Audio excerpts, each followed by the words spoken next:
સોરઠની આ ધીંગી ધરતી તો કંઈક એવા ઇતિહાસો અને કંઈક એવી વાતોને સંઘરીને બેઠી છે.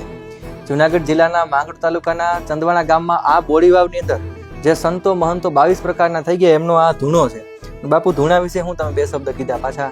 ગમે તેવો ઢોર બીમાર થઈ ગયું હોય, ડોક્ટરે કહે કે ભાઈ આને કાંઈ થાય, હવે નથી થાય, પણ અહીંયાની ભભૂતિ લઈ ને ઢોરને માથા પરથી ને લઈને પાછળ ઢીંડા સુધીને લગાડે તો એ ઢોર પાછું બેઠું થઈ જાય. અને ગાય કે ભેંસ જો દવા ન દેતી હોય તો એની આ ભભૂતિ લગાડવાથી ને ગાયને ભેંસ દૂધાણું પાછું ચાલુ કરી શકે. વાહ સરસ! જો આવી કેવી આ જગ્યા ઉપર એનો પ્રભાવ છે. સંતોએ જે ભજન કર્યા છે એ સંતોની વાણીમાં એટલી તાકાત હોય, એની ઓરા જે છે એ આપણે અહીં ઊભી હતા એમ ખબર જ પડવા માંડે આ જગ્યા ઉપર.